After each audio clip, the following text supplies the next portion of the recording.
Welcome to GNCC Espresso Live. My name is Mishka Balsam and I will be your moderator for the next hour. The purpose of this webinar series has been to better understand how COVID-19 has impacted our life for the past 18 months and to start thinking about tomorrow. How will this pandemic have changed how we live, how we learn and work, and how our societies will function? How has this impacted our corporate partnerships, our communities and operations? And how will it reshape our collective priorities? It is critical for us to convene for conversations that make us understand not only the impact on our life or our organization, but at the same time partner organizations who shape our communities and in many ways are instrumental to our success. Niagara College and Brock University are one of Niagara's largest employers. In normal years, with a combined student body of over 25,000 registered students and annual operating budgets of over $500 million, their contributions to our region's economy can never be understated. Their respective annual economic impact is significant when taking into consideration capital and operational expenditures, student spending, full and part-time staffing, and more. Both institutions are conducting outstanding work in shaping our economy and communities. They're instrumental partners to our businesses, and they're both a catalyst and partner to all of Niagara. We are very fortunate to be joined this morning by Sean Kennedy, President of Niagara College, and Dr. Lynn Wells, Interim President of Brock University. Lynn, Sean, thank you so very much for being with us this morning.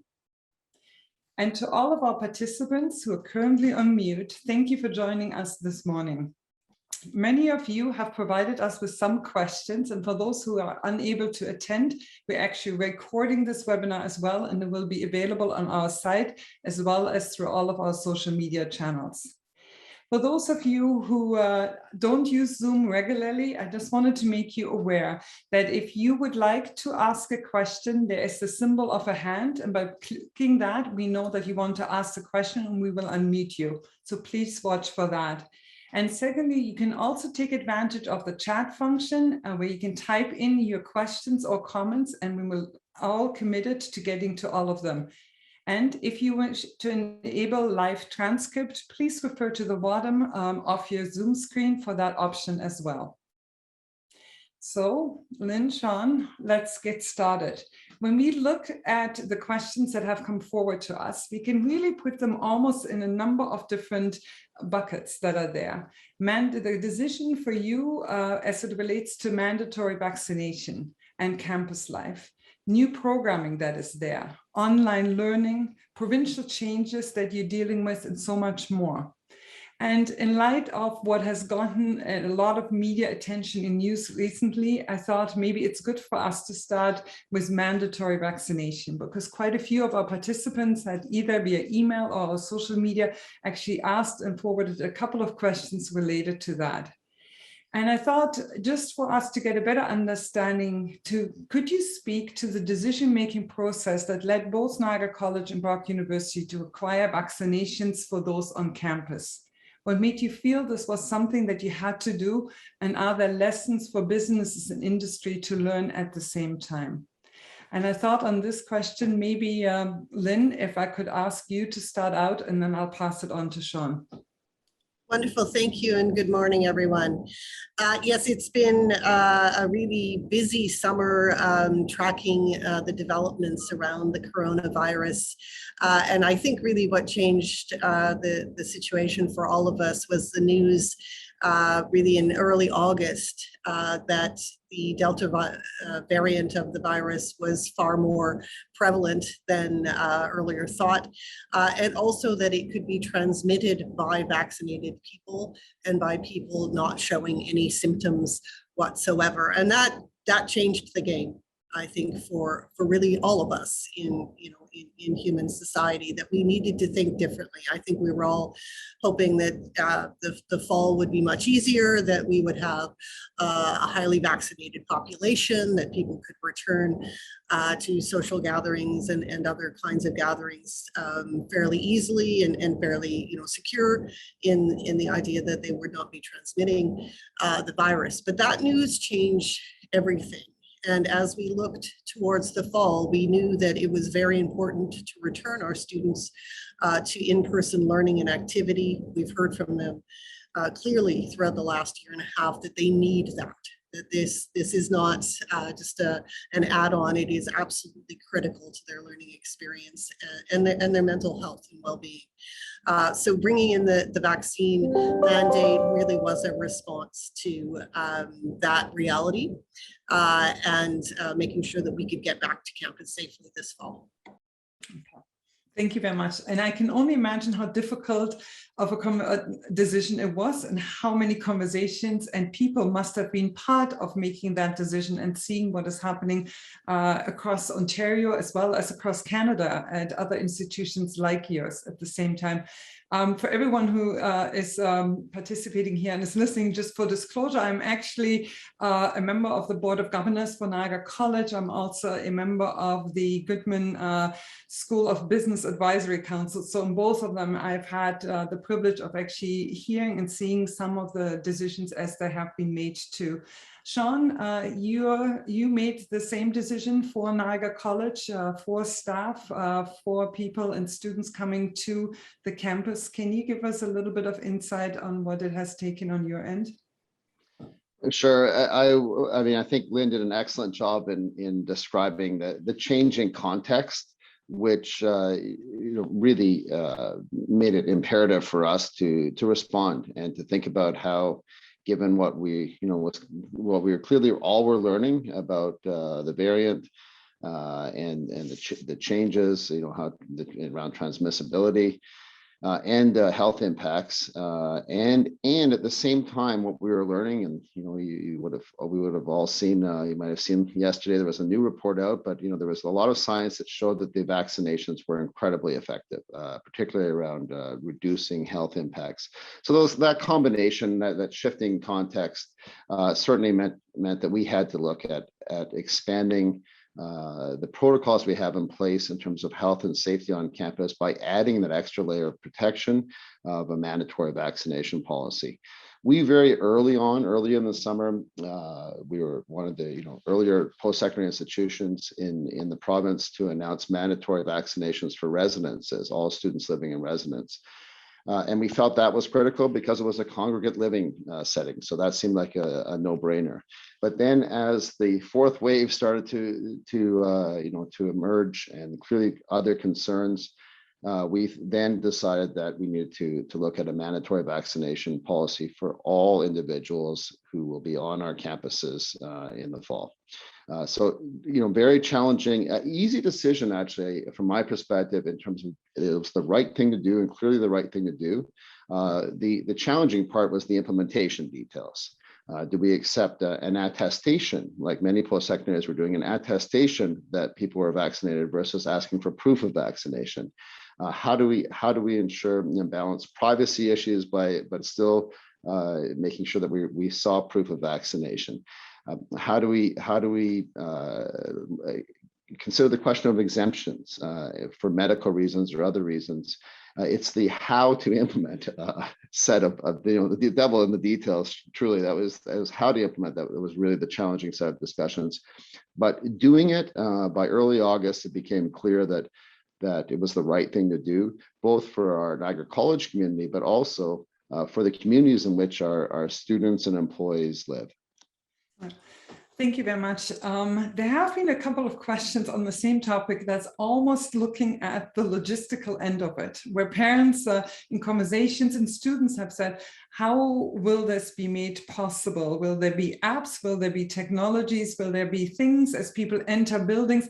It's almost people want to know, what does it actually look like? And then the second question related to the same one is, what kind of feedback have you received, especially from students that are coming to campus? Because one never knows if this is being received well or not. The government yesterday made an announcement about vaccination certification as it comes to businesses, or what we can do or not when it comes to taking part in certain activities that are there.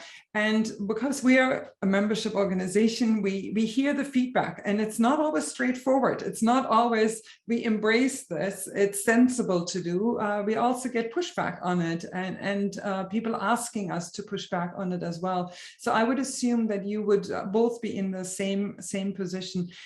Can you maybe, Sean, if I this time ask you just to shed a little bit of light, what does it logistically look like? How will you equip students, staff, and the campus with it? And overall, how has the decision been received? Yeah, happy to answer it. You're right, it's not unanimous in terms of feedback.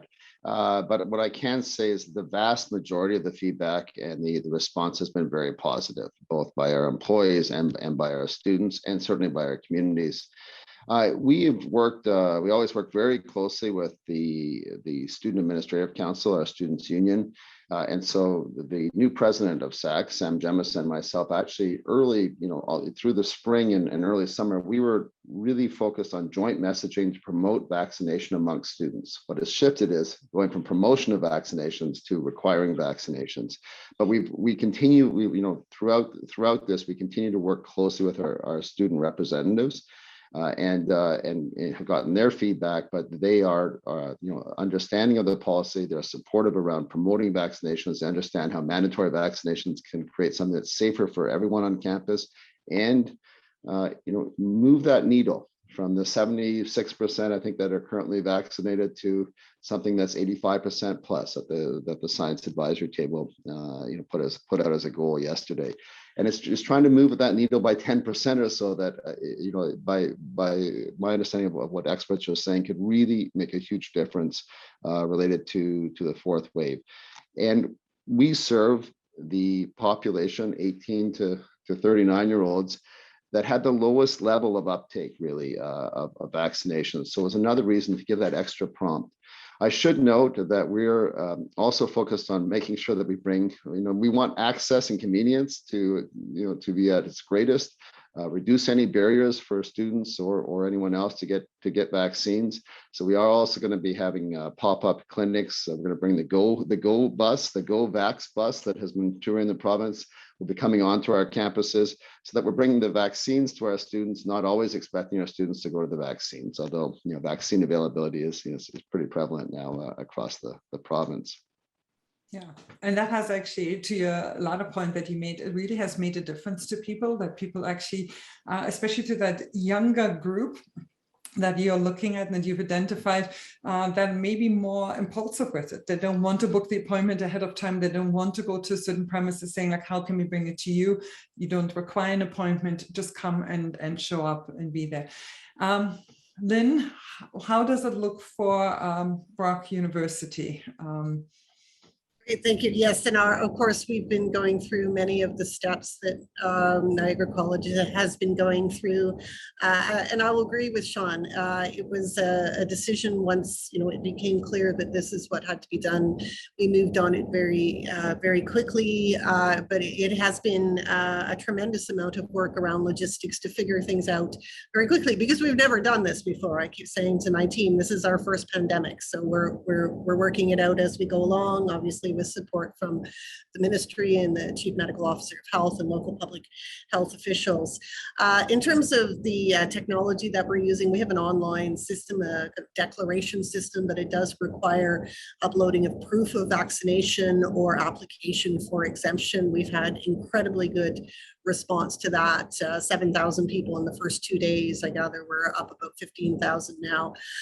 So people are really responding in a very positive way. They understand the importance of complying and cooperating with what needs to be done.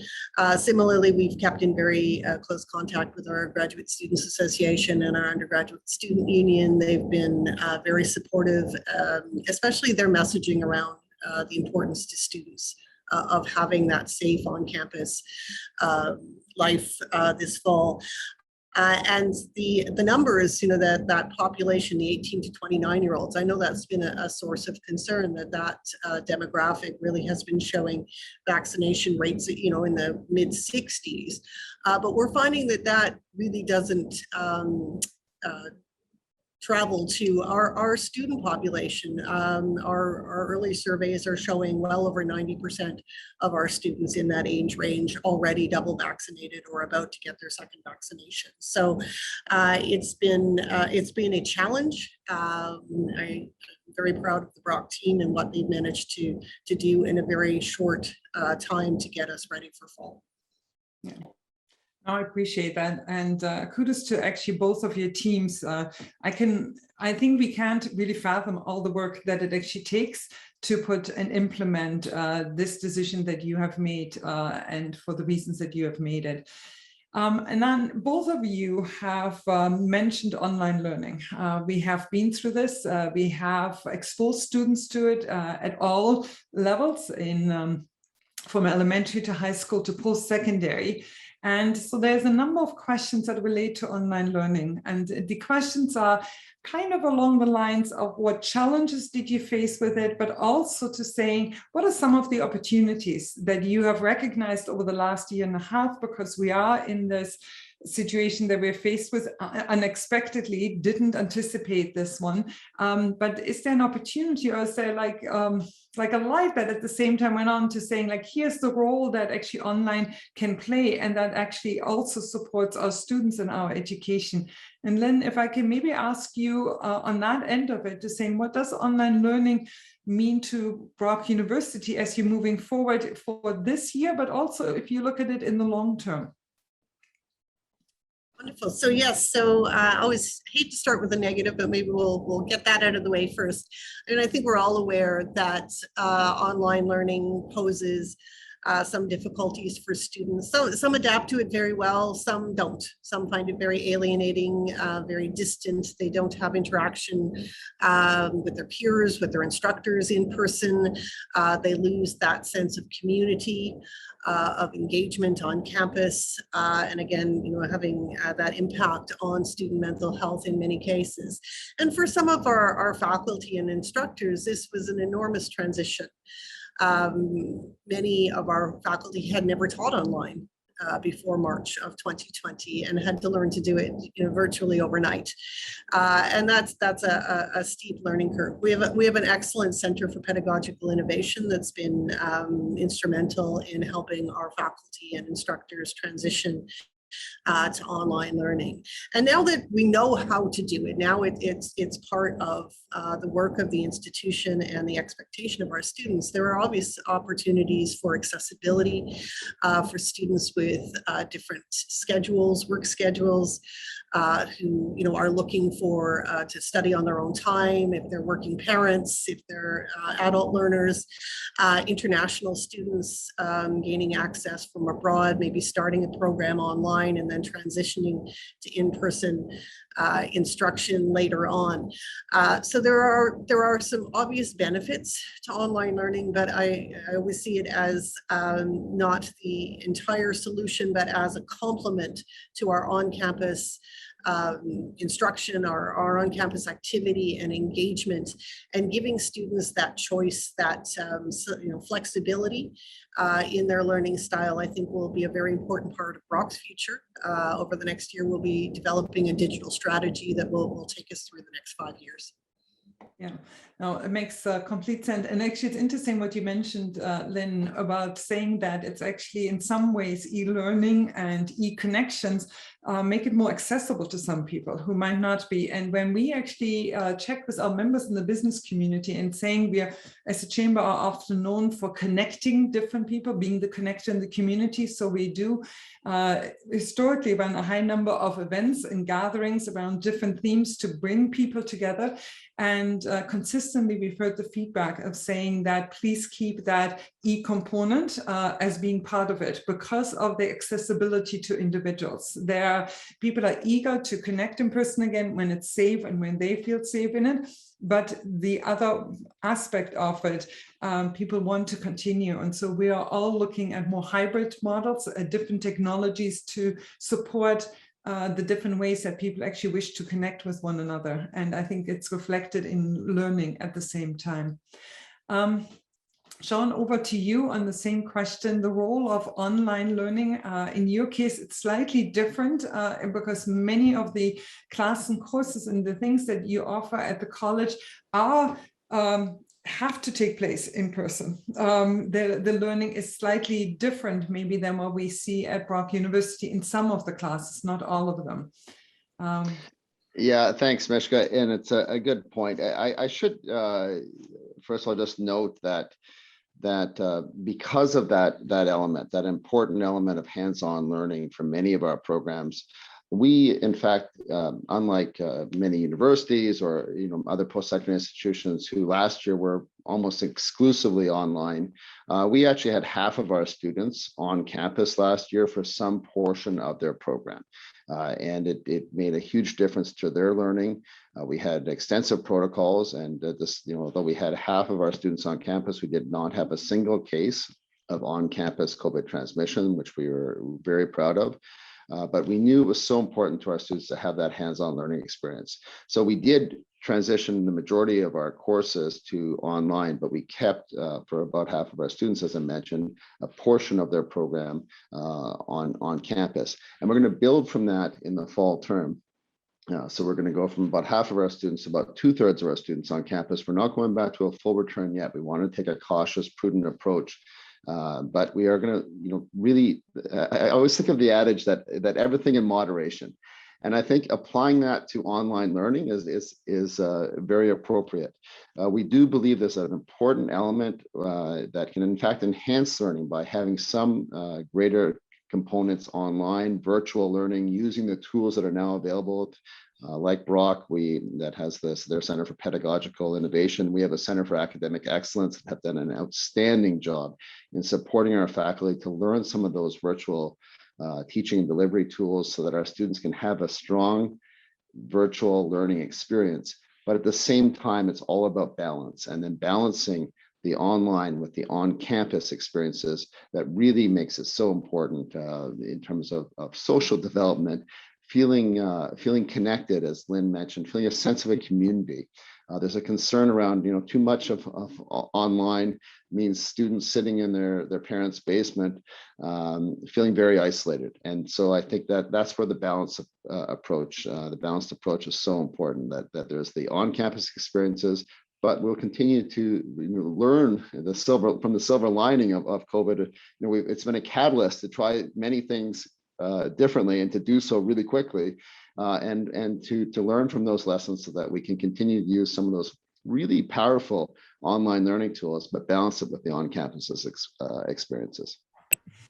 It makes sense. And you know what I'm personally actually looking forward to, and I think a lot of businesses are too, is actually really to explore what tools are available to us, because we all jumped into it. And so we all feel now quite familiar with the format that we're in right now, actually. But I truly believe that we will look back at this in a couple of years and think, oh my, we've got, this is the starting point to what I think online learning, online connections actually could look like in the future. But I think it's only the early part of it. When we talk about the learning, the next natural question that has come forward from a lot of people, and it's especially of interest to the business community, is related to the programming that is there. So businesses are challenged with new skills that they need to ensure that their staff, their organization has as they're moving forward. Both of your organizations have been extremely innovative and on the cutting edge of developing new programming, such as Niagara College's forward-thinking cannabis cultivation courses and Brock's plans for engineering. These are on the leading edge of what is needed in our community, and you're moving forward with them. So if you look back at the last 18 months, and if you're looking forward, can you tell us more about some of the new programs that are maybe in the pipeline, what it could mean to the region, and what it could also do to support businesses that are here? And maybe in this particular case, Sean, if I can start out and hand the question over to you before passing it on to Lynn. Sure, happy to take the question first. A hallmark of Niagara College has always been that responsiveness to emerging industry needs, to a changing world. And we're going to continue to make that a focus so that our graduates are Monday morning ready, as we often say, that they meet they have the skills to meet the demands that employers are expecting in their prospective environments, in a very rapidly changing business environment often, or organizational setting. So we've focused on a number of kind of broad thematic areas that we know Niagara will need, we know Ontario will need, we know the world will need moving forward. So we're going to focus on programs certainly in business and technology, and that's going to be so critical. And COVID has certainly, the pandemic experience has certainly taught us all that. Secondly, that health programs, we're expanding our health programming, including looking at having a Bachelor of Science nursing program, but expanding a number of our allied health programs, because we know that's going to continue to be an area where there's going to be skills and many jobs, but skills shortages moving forward. And we want to increase the number of students in our different health programs and increase the types of programs that we have. And thirdly, we're looking at programs that respond to climate change, that are sensitive to sustainable development goals. We're going to use the United Nations, Sustainable Development Goals, and to help guide some of our programming moving forward. So certainly, an expansion of programs in our environmental areas will be part of our focus. So upcoming, just to give you two examples, ones that we're launching this year, as two quick examples, we're launching massage therapy, which we've heard many times, the demand for students had to leave the region to become massage therapists. We'll now be offering that starting in the fall. And we'll also be, just to pick another example of a new program we're launching, is supply chain logistics. And so again, I don't think anyone a part of this Espresso Live session will question that. Supply chain has never had, and the challenges around supply chain and the importance of a secure supply chain has never been more evident. And so we're very happy to be able to launch supply chain logistics this year as well. Yeah, and it's so critical to Niagara, like our location that we have, and the challenges that we have experienced. So it's really wonderful to hear. And Lynn, over to you. Yes, certainly. So like Niagara College, Brock is really looking to respond to the needs of the Niagara region as we go into the period of recovery, and trying to be very responsive to what the community is telling us, to what industry is telling us. One major development is that we have recently hired a new Associate Vice President of Professional and Continuing Studies, April Dawn Blackwell, who will be helping to build more programming in the area of credentials, part-time study, non-credit programming, and so on. And so that's, we're really excited about having April Dawn join the team and help us build on what we already have. Of course, we have great offerings through the Goodman Group and through the Faculties of Applied Health and Education. Like Niagara College, we're focusing on some key areas. We've recently expanded our nursing education, taking on an additional 100 seats this fall. We're looking to do the same with teachers education over the next year or so. And we've been building new micro-credential options in areas that support the grape and wine industry, like Niagara College, expanding in logistics and supply chain, and working to support the long-term care system by developing programming to support those crucial jobs that we saw needed so much during the pandemic. And Mishka, since you mentioned engineering, I never miss a chance to talk about our developing engineering program. We're very excited about this. We're working very hard on it with a launch date of September 2023 for our undergraduate program in what we will call integrated engineering, which is a more interdisciplinary approach to engineering that will help to produce graduates who can fit in many different work contexts and be, what did you say, Sean, Monday morning ready? I like that. I think I'm gonna borrow that from you, that they will be Monday morning ready for the Niagara region to go into those great jobs and provide that support. It's good to see.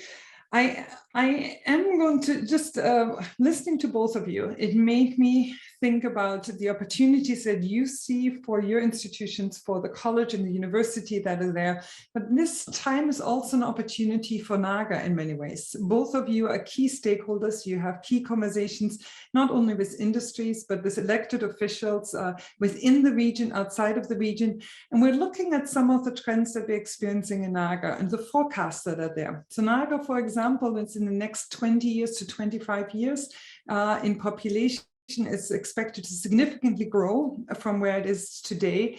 It has been identified that there's a significant number of opportunities in Niagara. And through your eyes, when you look at the region and you have the conversations that are there, if you look down the road and you're saying, like, I think here are the key opportunities, and this is our role, the institution's role in supporting that growth, because you are a key economic driver, you're a key partner in designing and developing where we have opportunities in Niagara. What do you foresee for Niagara? What do you foresee when you look down the road and saying, like, here's our strengths and here is how we can leverage it? Because these are some of the conversations that are currently going on when we're looking at it. And Sean, you touched on it slightly when you talked about our commitment to climate change that is there, to green economies and green industries that are there. But when you look at it, where do you see it? Where do you see the opportunities, and where do you say this is what would best serve us probably as a community too? And Lynn, if I could ask you to maybe start out with that one. Wonderful, thank you. That's a great question. And even though it has been such a difficult year and a bit, I know we're all looking forward to a much brighter future for our region, and particularly for young people in the region. And there's certainly lots to build on, and sectors of the economy that need some rejuvenation, I think, after the last difficult period that we've been through. So certainly looking to see new energy around tourism. And we've talked a little bit about supply chain and logistics, shipping, to really capitalize on what we have right here in Niagara as something that's special. Brock has a great relationship with HOPA, with Port, working with the Thorold multimodal operation that's being built as well. So lots to build on. Of course, the grape and wine industry, the tender fruit industry they continue to be real powerhouses here. But I think we can also look to a kind of diversification of the economy. A few months ago, Brock was engaged, as was Niagara College, in a conversation hosted by the McConnell Foundation with regional leaders, community leaders, business leaders. And what we heard consistently in that conversation was a desire for diversification of the industries around us, but also in the population. There was a really strong desire for both Niagara College and Brock to continue to bring international students to our communities, and to have people get those good educations and stay in the region, and to create that diversity in Niagara that we all know will be of great benefit to all of us. And rejuvenating, so not only the industries that are here, but inviting new industries around high tech, the green economy, as you mentioned, Vishka. There are new opportunities that we can bring to the region, but we also need to invite that population base to come, people from other parts of the world with new ideas and innovation that will support all of us.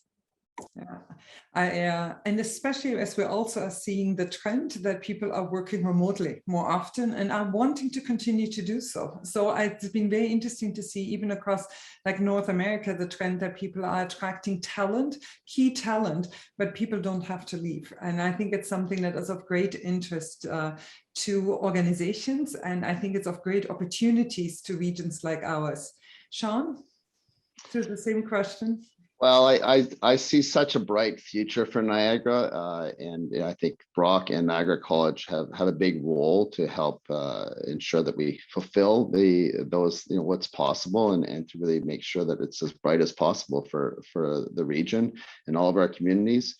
I mean, clearly we have some natural advantages in Niagara, and I think we need to build from that. I mean, our geographical, geographic location is an incredible. I mean, where we're located relative to major urban centers on the border, within the economic powerhouse of Canada.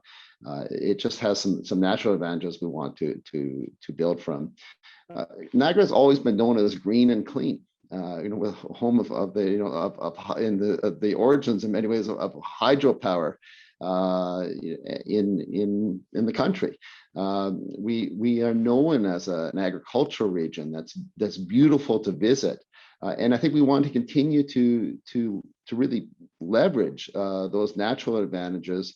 And then if we can add in, as you mentioned, Mishka, I think the infrastructure, particularly around broadband availability, we know that people will choose to locate in Niagara, and because of some of the natural advantages that we have, and so we want to build on that. So for us, we're going to continue. A cornerstone for Niagara College always has been responsiveness, as I mentioned earlier, to emerging labor force needs. There was a report done a number of years ago for the provincial government that had a title that I always keep in mind, and I think will guide our ongoing programming and our strategic planning moving forward. And the report was People Without Jobs, Jobs Without People. And I think Niagara College has a critical role in addressing both sides of that equation, that we upskill people whose jobs have changed dramatically, and that we're able to upskill and ensure that they move from a position of underemployment to a position of employment. And then on the flip side, we know today, and with increased concern, I think, for many employers, an increasing pressure on finding the skilled people they need for their particular industries. So we need to also address the jobs without people, and that's where that responsiveness and talking to industry, working through our 100 or so program advisory committees, which are industry, where we have industry representatives to advise us on changes to their respective fields, and how we need to change our curriculum to meet those emerging changes, and also where there's just not enough, where we need to expand our programming, where there just aren't enough skilled people to fill the demand that employers have. So we're going to continue to think about both sides of that equation, and look forward to being a part of an incredibly bright future for Niagara. And both sides of it are so critical. I was part of a roundtable discussion just about 2 or 3 weeks ago with all different associations and chambers from across Niagara, as well as regional municipal leaders that have come together. And the report went to the region as well. But one of the #1 issues that everyone actually identifies was looking forward currently and looking forward is the labor shortage that is there, that we can just not find, employers just cannot find the people that they need to move forward. Both of you have a huge body of international students, a strong body of international students that are there. Can we as a region do more to keep those individuals here? Are we doing enough to support that aspect of it? John, if I could ask you maybe first, is this an opportunity where we can tap into the individuals that are there, maybe an opportunity we don't take advantage of? Yeah, I think it's a great question, and the short answer is a resounding yes. I think and Lynn touched on it as well. And we're going to have a growing region, but it's an aging population. We need to attract young, skilled professionals, and one of the best ways to do that is through international students studying at Niagara College, at Brock, getting to know the region, getting part-time jobs, summer employment, finding a foothold in our communities, and then choosing to stay here. It's an incredible opportunity. Again, leveraging our natural advantages. Niagara is known across the globe, and we have an opportunity to continue to attract international students. At Niagara College, we have students from 90 different countries. Some of the connections and ideas that they bring and the energy they bring to our campuses can also then be transferred when they become graduates and they become new employees to different organizations within Niagara, can really rejuvenate, give a boost to our economy, but also help to fill those labor force shortages, those labor market shortages. So I think it's critical. And to pick up on one part of your question, I think that we need to celebrate international students. We need to ensure that we're sending positive messages of welcoming those students to our communities, and recognize that the diversity that they bring is an incredible asset that will help Niagara moving forward. Yeah, I couldn't agree more. Lynn, on the same topic, I know you have already touched on it a little bit, but anything specifically we can do to keep international students and even students from outside of this region here and move forward with them? Certainly. And I think Sean touched on a really important element, which is making sure that as a community, we are welcoming to people from all over the world who are bringing, different cultural perspectives, different experiences, and so on, and making sure that we really have that strong, welcoming environment for people to come to, that we want people to come to Niagara. We do want them to study and to work here. I know from the Brock perspective, it's very important that we have lots of work integrated learning opportunities for our international students, so that they're getting that on the job experience of meeting employers, of working with people in the community, and really seeing Niagara as a place where they could continue their careers, where they could stay and have families and be community leaders as well. So I think it's a group effort. We all need to be involved in it. And I know that both Brock and Niagara College are really committed to supporting more international students to come. Yeah.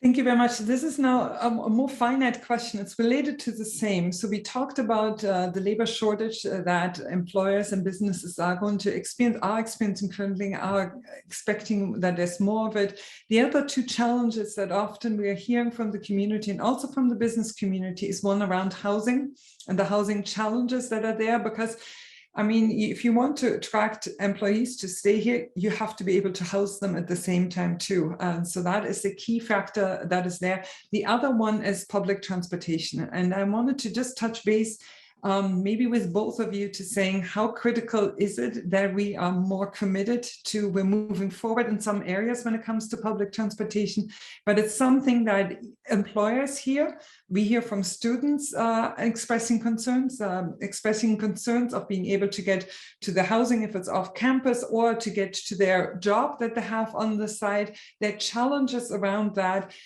We have learned in the last year and a half, which we have liked seeing, is that their government is able to make quick decisions.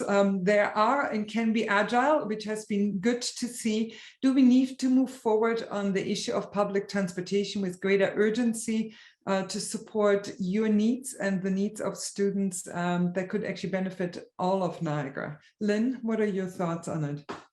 Certainly. So I'll start with the housing issue. One of the ways that Brock is addressing the housing shortage is by opening a new residence. We'll be opening a residence currently just called Residence 8. We're hoping for a better name down the road. But Residence 8 will be open early this fall, and that will add another 300 accommodation spaces on our campus. But we also work closely with our local municipal leaders to try to identify housing for our students, and to support the municipalities and their landlords, people with accommodation in their homes or in rental buildings, to welcome our students and to make sure that that's a good relationship. We work very hard to make sure that the Brock student presence in our municipalities is not a disruptive one. There's certain youthful exuberance that comes with having lots of young people around, but that people in those communities see our students as good neighbors, whom they want to have in their communities. With regard to public transportation, again, this goes back to our discussions earlier about sustainability as well, right? We want to encourage more and more of our students to be taking public transportation.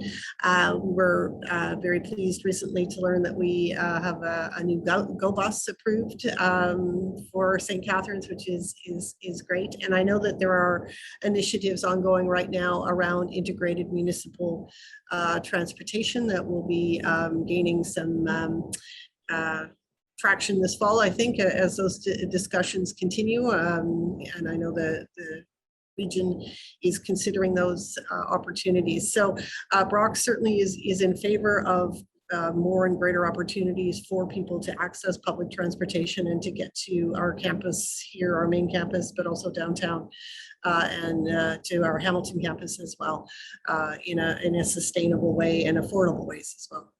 Yeah, no, it's critical, and we hear it regularly, and it's nice to see the commitment and the will of making this a priority at municipal levels all across Niagara at the same time.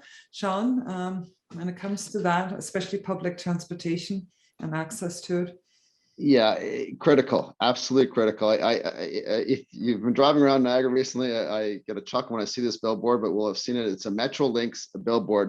And it says something like, I don't know, poorly coordinated public transportation, and then it says awkward. And then it says a well-designed system of public transportation. Then underneath it says awesome, something along those lines. But I think it actually speaks volumes of the importance of building that integrated public transportation network within Niagara. We've talked about it as a region for a long time. We have moved along, and we're almost at the finish line. But an integrated transit system for Niagara, I think, is critical. It's something that pretty much every other region, not just big cities. I mean, I look at Kitchener-Waterloo and what they've managed to do with an integrated system by working together, by taking, what was distinct separate systems and making it one integrated system. It's a gap in Niagara, and it's something that if we can address it, it will support our future economic growth. It'll also support us, I think, some goals around equity in terms of and accessibility for our labor force, for seniors, for students, and support some of our environmental goals as well. So I think it's a critical priority, and I'm really hopeful we can get across that finish line and have an integrated system within Niagara that also integrates with the transportation system, the GO system, across the Golden Horseshoe, because we also need to think about that mobility and taking less cars off the QEW and less gridlock and greater ability to access Toronto and the communities between Toronto and Niagara will also be a huge asset. One of the things that I love to hear when I get on the go, at least I used to travel quite a bit and look forward to needing to get on the go and go to occasionally to in-person meetings in Toronto and elsewhere. But when I get on the go at Union Station, and it really, I know Lynn talked about Brock having a stop. We had one added a couple of years ago, and here, stops through to Burlington or Aldershot with Go Bus connections to Grimsby, St. Catharines, Niagara College, and Niagara Falls. So we certainly have seen the benefit of having a Go Bus stop right on our Niagara on the Lake, Daniel J. Patterson campus in Niagara on the Lake. Yeah, no, it does make a big difference. And I have to actually share the story with you, because we in normal circumstances held our Business After 5, which is a gathering of business people that come together, of our members come together, and it's usually we have about 100 or 150 of them. And there was a Niagara College student who wanted to join us, and it's open to anyone, and especially to students. He was part of your business program at the time, and he wanted to connect with the business community, and he was from outside of the region too. For him, we held it at this time in Niagara Falls. It is being held all across the region in different locations. It took him nearly 2 hours to make it from downtown St. Catharines to be there, and he had to run the last bit of it. And so he arrived at the event, and it was just like amazing to see when I heard that story, and I thought the effort it took for someone to get there. It was like in excess of 2 hours and having to run the last bit of it. It was nearly like, it was emotional when you see that and the commitment that people are making in an effort to really bring us and bring the region together at the same time. We're talking about things that might assist us when we look at on regional municipalities and their initiatives that are there. But one of the questions also from a perspective, so the Niagarans have a perspective of the other challenges that you've had. There have been a significant number of changes also from the provincial government, which is responsible for funding post-secondary education that is there. And that have had an impact on your institutions and how you can cope in moving forward with that. And I thought if there is a moment to maybe touch base on that and give our attendees in the business community a sense of saying, this is how much funding comes from the provincial sector. We know that tuitions had been frozen at a certain point. We have new campuses that are being announced across Ontario. And at the same time, we're hearing that there will be less people in the post-secondary education sector. These are key issues that are driving decisions that you're making each and every day. Sean, do you want to touch on that? And then I'll pass it over to Lynn. Sure. I just was looking at a report that came out this morning, just before this call, that updated some stats in terms of funding. And once again, and this is important, I think, for our communities to understand, and Ontarians to understand that colleges and universities in Ontario are the lowest funded on a per student basis of any province in the country. So it is, I think it is from a public policy perspective and funding perspective. We've gone at Niagara College from a situation many years ago where 2/3 of our funding was coming from government to a situation where only 1/3 is. So we're really moving to, often we talk about being publicly funded. In many ways, we're publicly assisted in terms of funding. It's still a significant chunk, but it's been a real change. So we need to find other ways of filling the gap around funding. International students certainly make a huge difference because they do pay a much greater tuition. We've also, of course, introduced at Niagara College a number of learning enterprises. We're very entrepreneurial in our thinking because I think we have to find ways to make sure that we can offer the best programs and services and find the revenue to ensure that we can deliver on that promise. But it's the question around kind of the declining domestic student population is in contrast to the incredible demand from across the globe for a Canadian college or university education. It is extraordinary, and so it is an area of a huge opportunity, both in terms of stabilizing and growing our enrollments, but also going back to our earlier conversation about bringing in tomorrow's workforce so that we don't have the labor shortages that at this point, unless we make a change, we're going to continue to have and actually have even more acute labor shortages moving forward. That's good. And Lynn? Yeah, great. I think Sean's really captured the importance of the international population. I would add to that too, the importance of engaging with our Indigenous communities, that there's a student population that we need to welcome, that we need to find pathways for Indigenous people across the province and across the country to feel that university and college education is open to them and will support them through their aspirations. I'll just say a bit about, of course, the tuition freeze brought in 2019, continues to have its effects.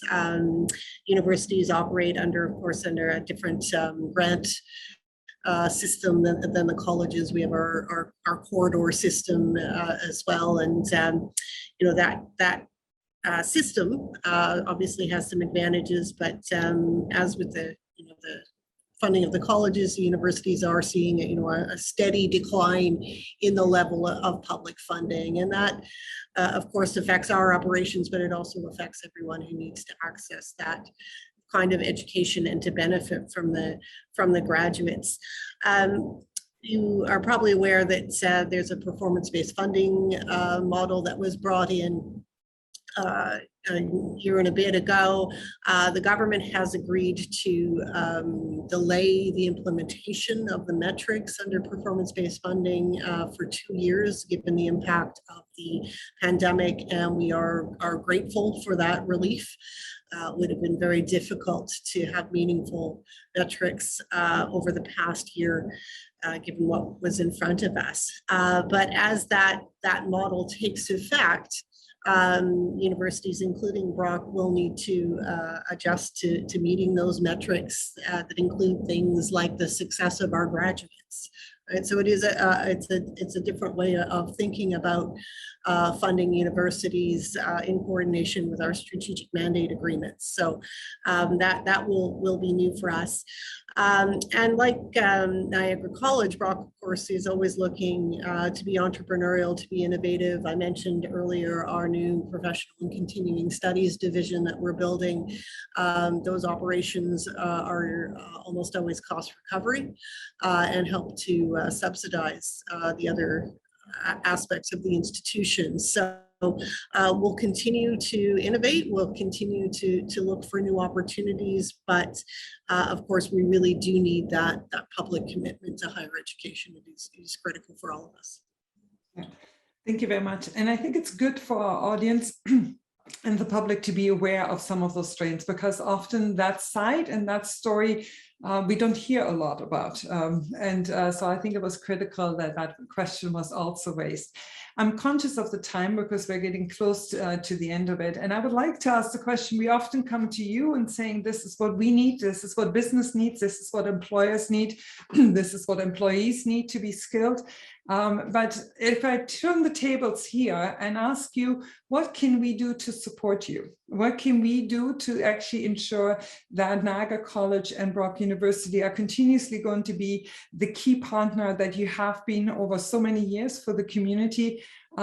What can we do? If you would have a wish list to the business community, what would be at the top of it? And Lynn, if I maybe can ask you to look at that question, and I'll pass it on to Sean after that.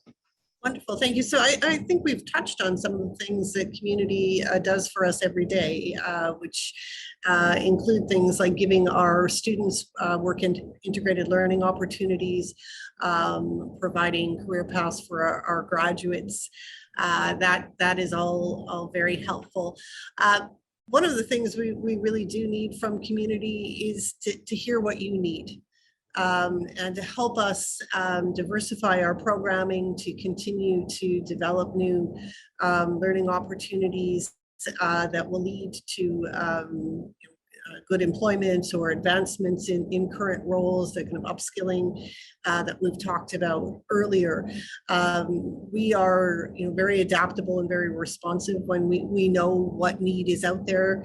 I actually was in a conversation this morning with a colleague about the idea of starting a community advisory board, which is, I think, something Brock could really use. I know Niagara College is really advanced in this area with their program advisory committees, and we have some of those as well. So really interacting with us. I know the perception sometimes is the university on the hill and that we're inaccessible, but I can tell you our doors are always open to conversations, to new ideas and ways that we can work with the community to be a real supporter of the Niagara region, and we really do see that as part of our identity, that we are here to serve the community as well.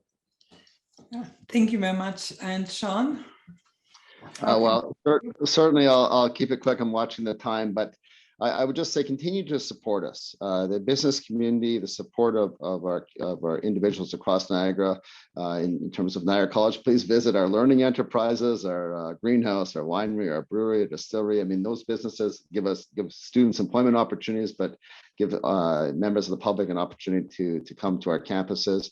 But more importantly, or more significantly, from a fundraising perspective, we're in a really competitive environment. We need to ensure that we have cutting edge technology so that we are producing the graduates and with the skills needed for the future. But as we mentioned earlier, we have some incredible funding constraints. So when we go to the community and the business community and ask for fundraising support, please support us, because it will help us to ensure that we have the right technologies, the right facilities, the right programs and services to make sure that we're producing graduates that are going to help strengthen the future of Niagara. Thank you so very much. And I think it's probably one of the best notes actually to end this webinar on. And I know from the conversations that we have with key stakeholders and businesses across Niagara, their success depends on you. They rely on you as a partner by their side in attracting new workforce, in skilling them where it's needed, and to advance their own initiatives. So thank you both for being with us this morning. And we wish you all the very best as you're starting your new term under very difficult circumstances again, that hopefully in time actually will get easier. To our participants, thank you very much for being with us today. This session has been recorded and will be available on our website at gncc.ca, and it will also be emailed to all of the participants, and it will be shared through our social media channels. I have to say, historically, a conversation with the presidents of our post-secondary has always had a significant uptake, and as often that actually hundreds of individuals from businesses as well as parents and students have engaged in it. So we're looking forward to that.